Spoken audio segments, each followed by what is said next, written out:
Welcome to Combos from the Couch by LifeStance Health, where leading mental health professionals help guide you on your journey to a healthier, more fulfilling life. Hello, everyone, and welcome to Combos from the Couch. I'm Nicolette Leanza, and joining me today is therapist Cory Grad, and he'll be helping us to understand how to determine and achieve our own success. So welcome, Cory. Great to have you on. Well, it's great to be here. Tell us a little bit about yourself and what led you to become a therapist. That's an interesting story, and I'll keep it short. But I actually have a bachelor's in English from Lyon University, and what led me to discover therapy is that in my last semester there, I had a series of some difficult personal tragedies, and I had a full caseload at the time, and so it was a difficult time, and I didn't want to give up the caseload. I didn't want to give up my class load. And so people noticed I wasn't doing well. And so it was highly recommended that I seek out counseling to deal with this. And it was a very transformative experience.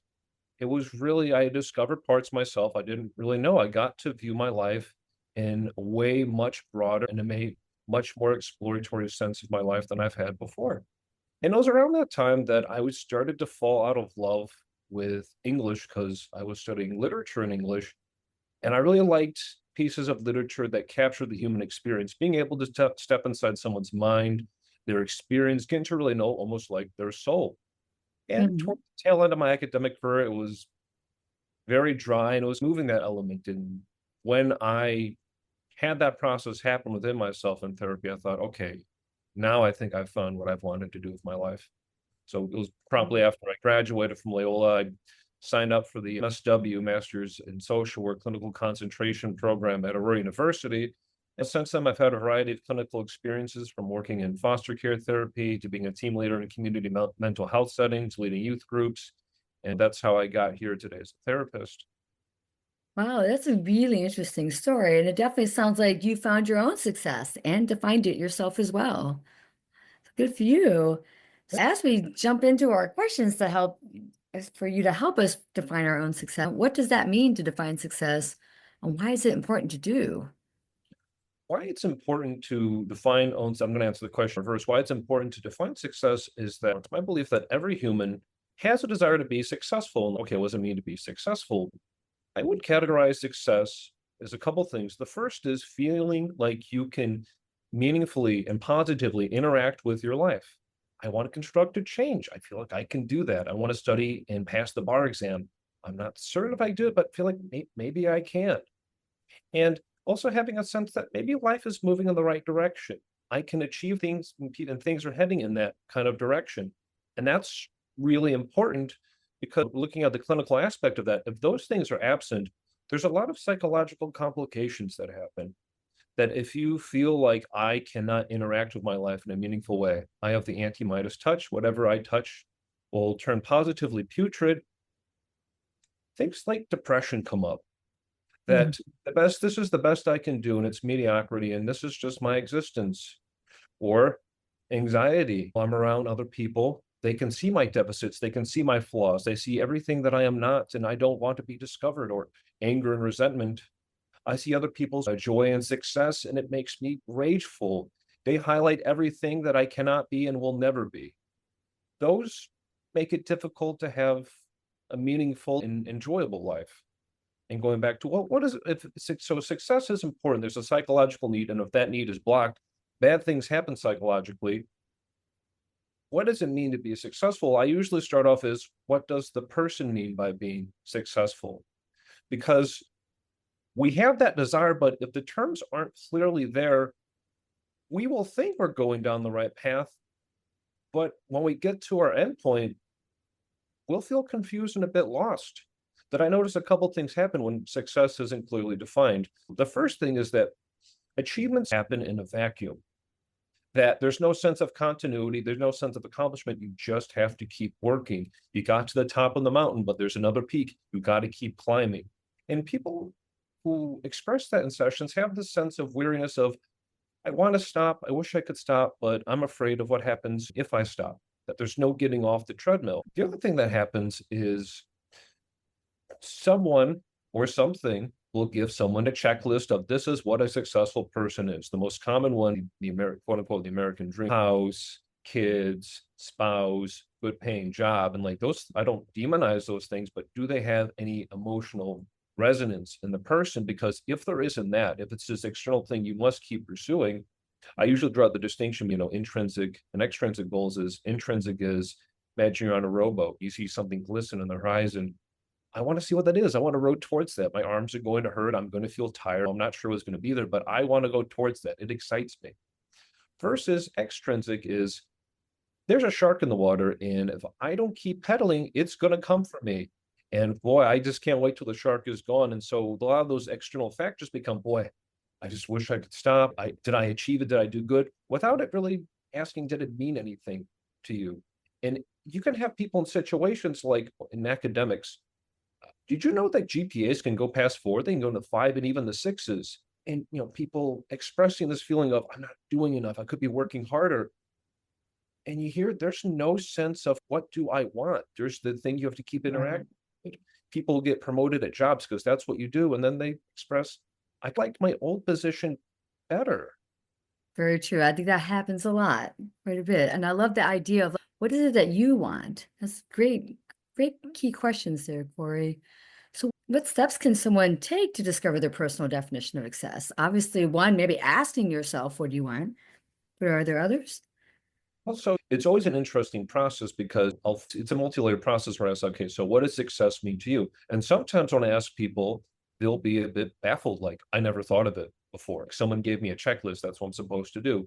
And so sometimes people won't be certain, or sometimes people will list off a list, make this much, have this many kids, have this kind of house. And I say, okay, what does that look like as a reality? What does that look like to live that? Imagine what your life would look like if you could shape it any way you want. Now, obviously, we have certain limitations on what we can and can't achieve in life because we can't mold reality to it'd be nice, but unfortunately, we don't have that. And thinking about, okay, these things, imagine what it would be like for you. Imagine how, if you want to have a family, how many kids would you like to have? What milestones you want to have with your children? You want to have a well-paying job that you provide to your family? What kind of job do you imagine? How do you imagine coming back? How do you imagine feeling when you come back home from your job? Is it a tiring job? You're going to be able to put in hours. What kind of house would you like to be in? How would you like the community to know you and your family?